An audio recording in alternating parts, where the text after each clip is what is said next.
বসাবো, রাইস করব, করতে টাইম লাগে। ওই জন্য আমার এখানে জল গরম আমি বসিয়ে দিয়েছি, জল গরমও হয়ে গেছে। ওখানে আমি চাল ভিজিয়ে রেখেছিলাম। এবার তার মধ্যে দিয়ে দিলাম সামান্য সাদা তেল,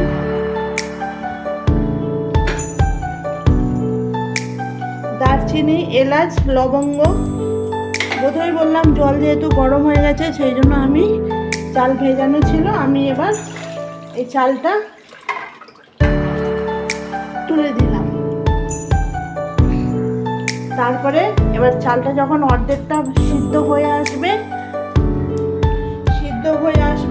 তখন আমি ওর মধ্যে নুন দিয়ে মিশিয়ে নেবো, আর তার সঙ্গে দেবো একটু লেবুর রস, যাতে ভাতটা ভালো হয়, সাদা ঝরঝরে হয়। ভাত আমি যেহেতু আমার হতে একটু টাইম লাগবে, আমি ওই জন্য চিকেনটাকে ম্যারিনেট করে নেব। 2 চামচ কর্নফ্লাওয়ার, আগে সব মাখাবো, তারপর যদি কর্নফ্লাওয়ার লাগে তখন আমি দেব। 1/2 চামচের মতন হলুদ গুঁড়ো,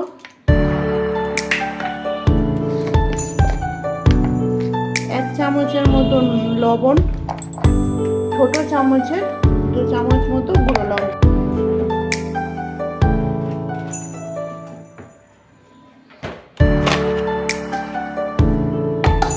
তার সাথে দেব একটু 1 চামচের মতন আদা রসুন বাটা দিয়ে আমি এটা মাখিয়ে রাখবো কিছুক্ষণ।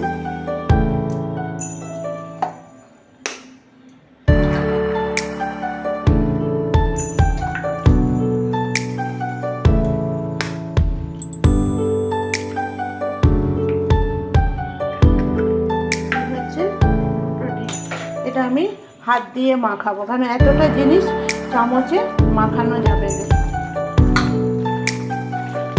আমার আর একটু কর্নফ্লাওয়ার লাগবে, তাই আরও 2 চামচের মতো কর্নফ্লাওয়ার দেব। এই 1 চামচ, এই 2 চামচ, আর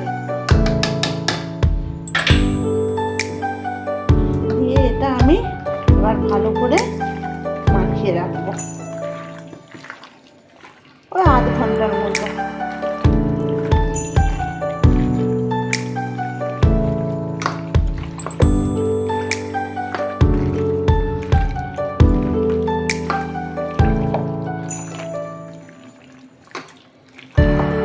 আমার রইল মাখানো কড়া আমার গরম হয়ে গেছে।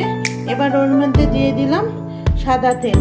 যেহেতু অনেকটা মাংস, আমার পকোড়াটাও ভাজতে টাইম লাগবে, অনেকটাই তেল লাগবে, একবারে দিয়ে দিলাম। আমার ভাত হয়েই গেছে, এই দেখো। এবার এর মধ্যে আমি সামান্য লবণ দেব, এই 1 চামচের মতো লবণ দিয়ে দিলাম, যাতে ভাতটাও ভালো হয় আর ভাতের মধ্যেও লবণটা মনে হয় যে দিয়েছি।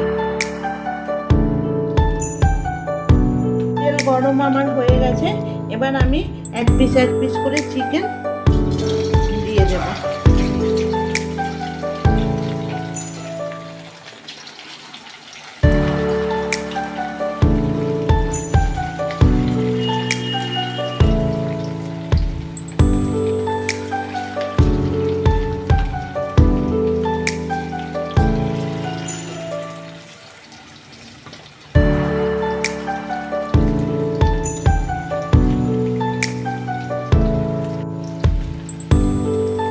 জন্য আমি দেখো আমার ভাত কমপ্লিট, আমি ভাতের মাঠটাও গড়িয়ে নিয়েছি আর ওখানে ঝরাতে দিয়েছি। আর এখানে আমার পকোড়া এক করা হয়ে গেছে।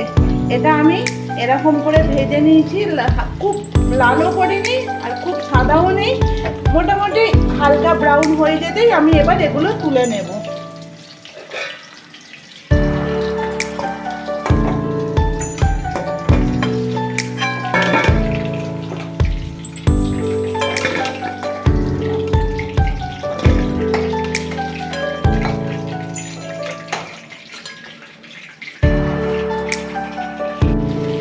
এতগুলো মাংস আমার ভাজা হয়ে গেছে, এবার এইটা হলেই আমার কমপ্লিট, আমার একবার চিকেন পকোড়া আমার তৈরি।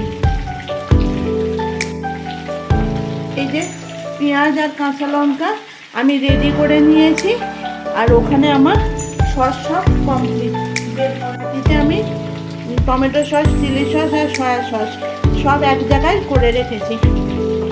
এবার আমি এইটা তোলা হয়ে গেলে আমি এইগুলো দিয়ে চিলি চিকেনটা বসিয়ে দেবো। ক্যাপসিকাম আমরা যেহেতু চিলি চিকেনে দিই না, তাই আমি ব্যবহার করছি না। আমি এবার এর মধ্যে দিলাম ঘি, আর এর সাথে দেব সাদা তেল, যাতে ভাতটা আমার ঝরঝরে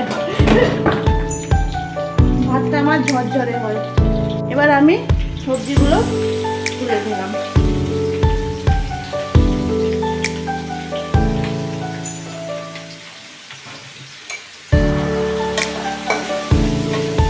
একটু ভাজা ভাজা হয়ে আসলে তারপর আমি এতে চিনি আর সামান্য লবণ দেবো, যেহেতু ভাতের মধ্যে আমার লবণ দেওয়া ছিল। 1 চামচ লবণ,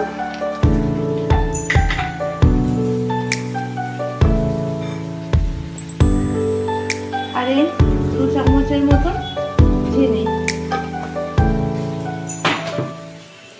আর তার সাথে দেব এখানে আমি কাজু আর কিশমিশ ভিজিয়ে রেখেছিলাম,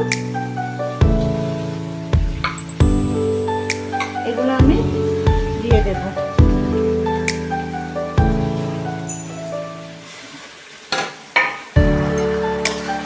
আরেকটা জিনিস দিয়েছি এতে, এরকম মটরশুঁটিও দিয়েছি। এবার এটা সামান্য নেড়ে নিয়ে আমি এবার রাইসটা তুলে দেবো। আমার রাইস কমপ্লিট। আমার এখানে সবজি পুরো ভাজা কমপ্লিট। এবার আমি এর মধ্যে রাইসটা ঢেলে দেব। দেখতে পাচ্ছ কতটা ঝরঝরে হয়েছে।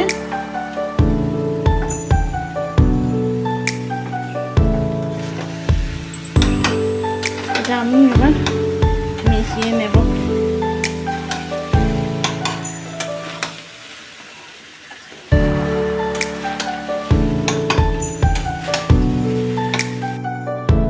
দেখো আমার রাইস পুরো কমপ্লিট। এ দেখো একদম ঝুরঝুরে, হাত থেকে পড়ে যাচ্ছে, হাতে একটুকু লাগে না, খালি ঘি। চিলি চিকেনের জন্য আমার তেল গরম হয়ে গেছে। এবার আমি এর মধ্যে দেব পেঁয়াজ আর কাঁচা লঙ্কা। এই যে এরমভাবে পেঁয়াজগুলোকে কেটে নিয়েছি।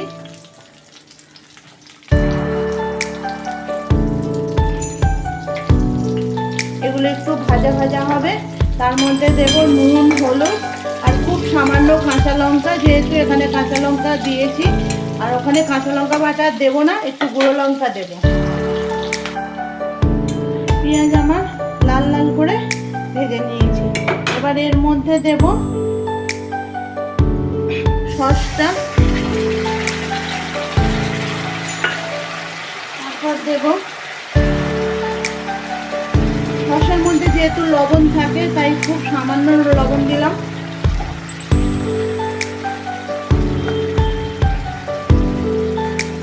সামান্য হলুদ গুঁড়ো,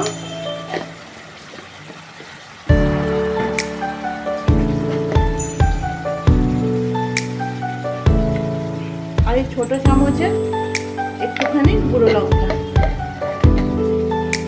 দিয়ে আমি এটা মিক্স করে নেব। এই দেখো আমি মিক্স করে নিয়েছি। এবার আমি এই কর্নফ্লাওয়ার গোলা জলটা এর মধ্যে দিয়ে দিলাম, দিয়ে একটু মশলাটা আমি খুব সামান্য কষিয়ে নেব। এই যে একটুখানি এটা মিশে যাক ভালো করে, তারপর ওই চিকেনটা দেব। সুন্দর একটা গন্ধ উঠছে।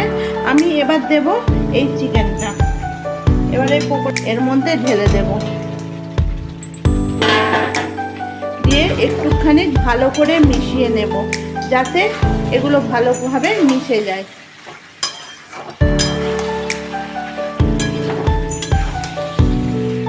আর যেহেতু একটু রাইস দিয়ে মেখে একটু ঝোল ঝোল মতন থাকবে, তাই খুব সামান্য 1 গ্লাসের মতন আমি জল দেবো এতে।